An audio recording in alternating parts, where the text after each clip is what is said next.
आज दुनिया एक ऐसे मोड़ पर खड़ी है जहां से आगे का रास्ता या तो शांति की तरफ जाता है या फिर एक ऐसी तबाही की तरफ जिसकी कल्पना भी रूह कपा देती है। हॉर्मुज स्ट्रेट, दुनिया की सबसे अहम समुद्री गली, आज एक बार फिर आग और धुएं में लिपट गई है। ड्रोन से शुरू हुई यह लड़ाई अब बैलिस्टिक मिसाइलें तक पहुंच गई है और दुनिया सांस रोक कर देख रही है कि अगला कदम क्या होगा।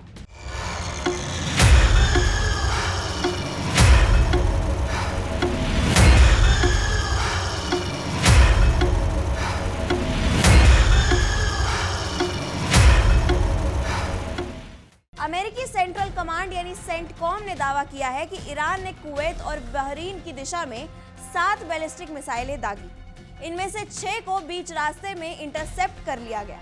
7वीं अपने लक्ष्य तक नहीं पहुंच सकी, लेकिन ईरान का दावा है कि उसने बहरीन में अमेरिकी 5वें बेड़े के मुख्यालय को नुकसान पहुंचाया है। दोनों तरफ से दावे और जवाबी दावे, दोनों तरफ से हमले और जवाबी हमले, और बीच में फंसी है पूरी दुनिया की ऊर्जा सुरक्षा और पूरी दुनिया की अर्थव्यवस्था।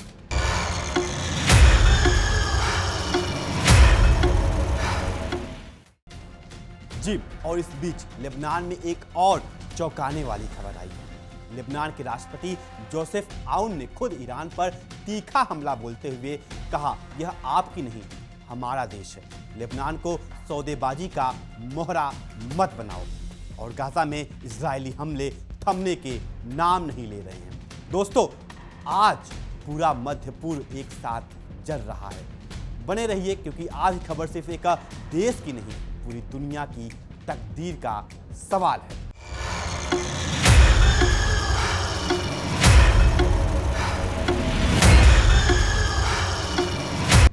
नमस्कार, मैं हूं आपके साथ प्रिया सिंह और मैं हूं आपके साथ अभिषेक तिवारी और आप देख रहे हैं हमारा खास शो बैटल।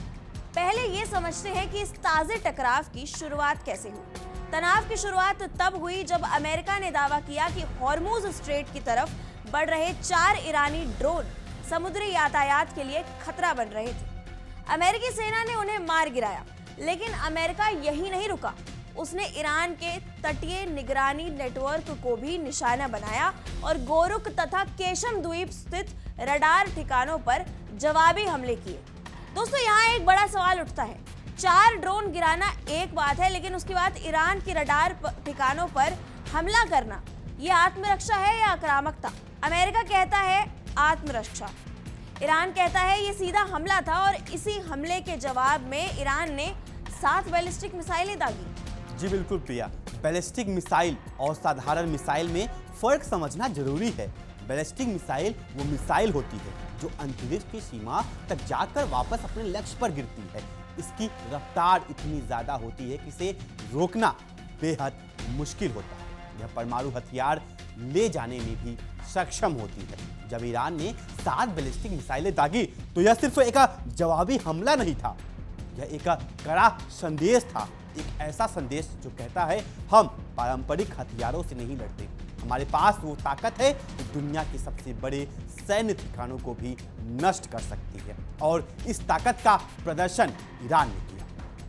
सेंटकॉम ने दावा किया कि 6 मिसाइलें इंटरसेप्ट हो गई हैं और 7वीं अपने लक्ष्य तक नहीं पहुंची। लेकिन ईरान का दावा है कि उसने बहरीन में अमेरिकी 5वीं बेड़े के मुख्यालय को नुकसान पहुंचाया है।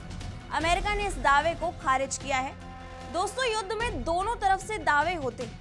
सच क्या है ये वक्त बताएगा, लेकिन एक बात तय है, जब ईरान बैलिस्टिक मिसाइलें दागने लगे और अमेरिका रडार ठिकानों पर हमला करने लगे तो ये सामान्य स्थिति नहीं है, ये एक पूर्ण युद्ध की तरफ बढ़ते कदम है। जी बिल्कुल प्रिया, हॉर्मुज स्ट्रेट को एक बार फिर समझना जरूरी है, क्योंकि इस पूरी लड़ाई का केंद्र यही है।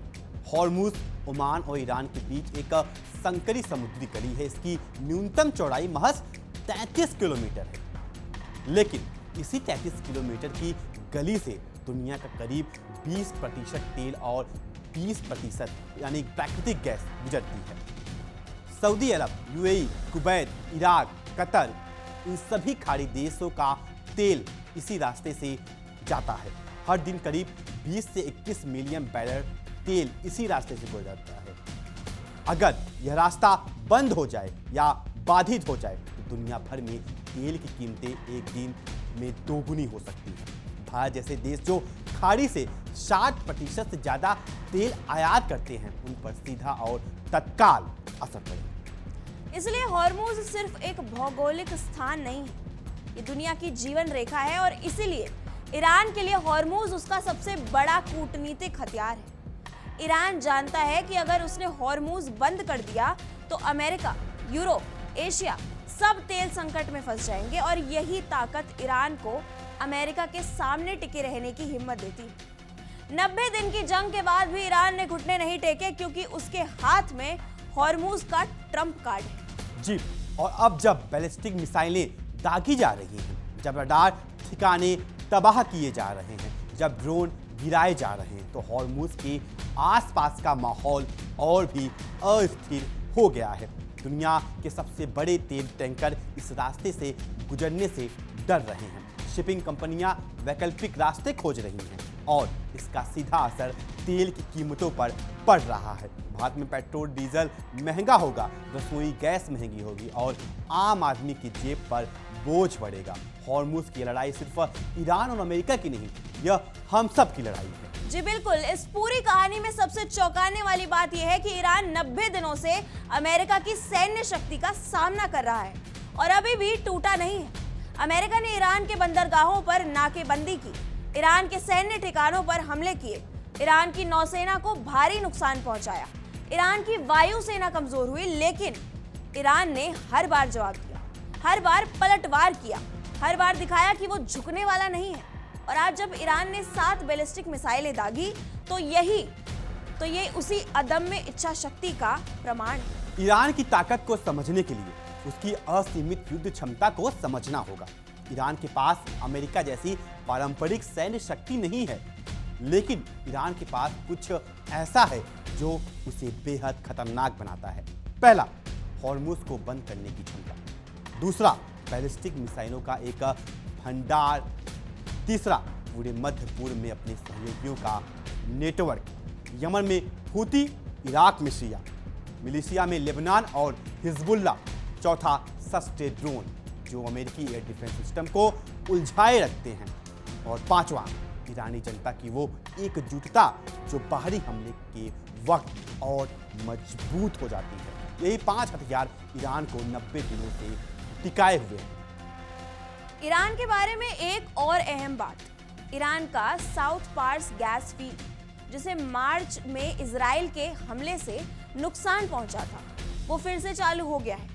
ये ईरान की लचीलापन और पूर्ण निर्माण क्षमता का सबूत है। 90 दिनों की जंग, हजारों हमले, भारी नुकसान, लेकिन ईरान ने अपना तेल और गैस उत्पादन फिर शुरू किया।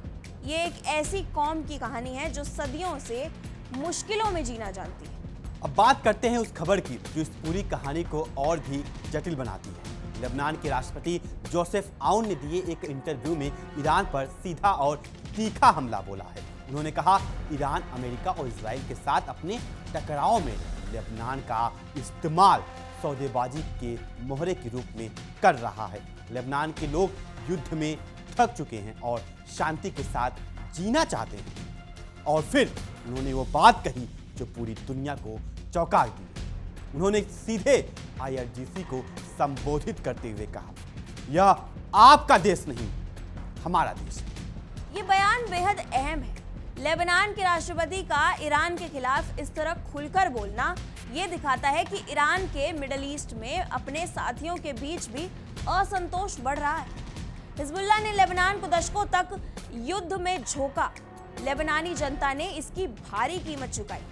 2020 का बेरूत बंदरगाह विस्फोट, आर्थिक तबाही, बिजली पानी की कमी, इन सब ने लेबनानी जनता को तोड़ दिया है। और अब जब उनके अपने राष्ट्रपति ईरान को ये कह रहे हो कि लेबनान को मोहरा मत बनाओ, तो ये ईरान की रणनीति पर एक बड़ा सवालिया निशान है। लेकिन यहाँ एक और पहलू है।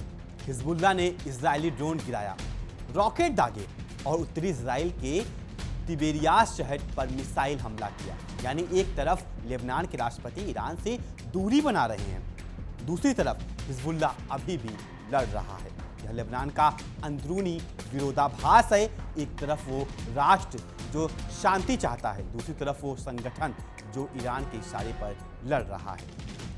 इस सबके बीच गाजा में मानवीय त्रासदी जारी है। गाजा के दक्षिणी शहर खान यूनिस में विस्थापित फिलिस्तीनियों के एक टेंट पर इजरायली हमले में एक व्यक्ति की मौत हो गई और एक घायल हुआ।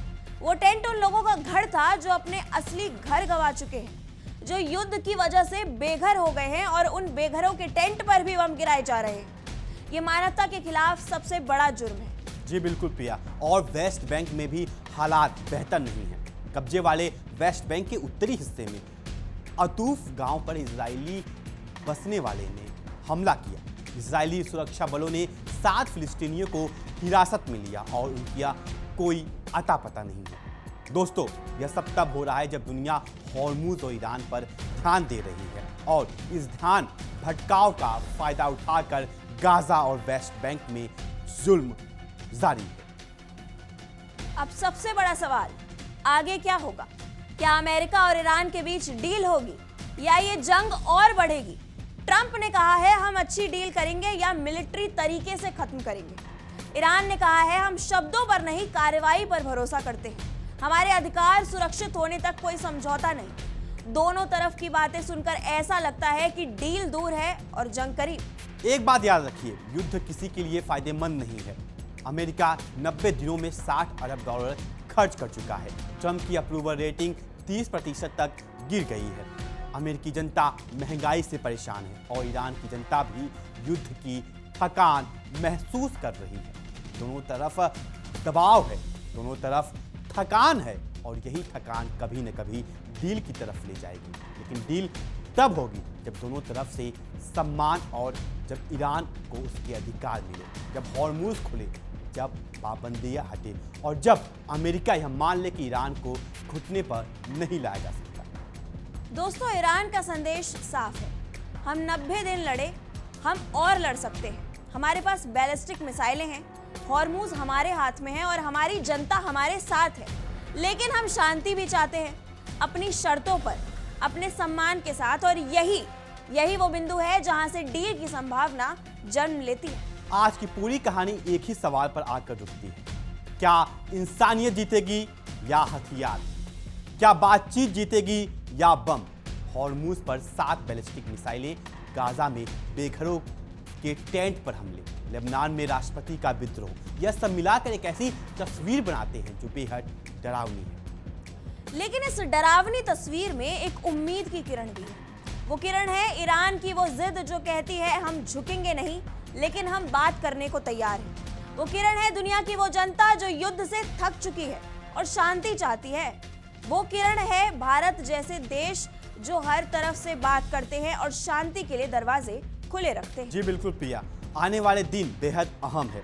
हॉर्मुज खुलेगा या बंद रहेगा? डील होगी या जंग बढ़ेगी? लेबनान शांत होगा या और चलेगा? गाजा को इंसाफ मिलेगा या जुल्म जारी रहेगा? इन सभी सवालों के जवाब के लिए जुड़े रहिए हमारे साथ। फिलहाल हमारे इस खास शो बैटल ग्राउंड में अभी के लिए सिर्फ इतना ही। तब तक के लिए नमस्कार। देखिए इंडिया डेली 24/7 अब आपकी स्मार्ट टीवी पर। इंडिया डेली मौजूद है सभी डिजिटल प्लेटफॉर्म पर लाइव और लगातार। इंडिया डेली 24/7 हर दिन राष्ट्र को समर्पित।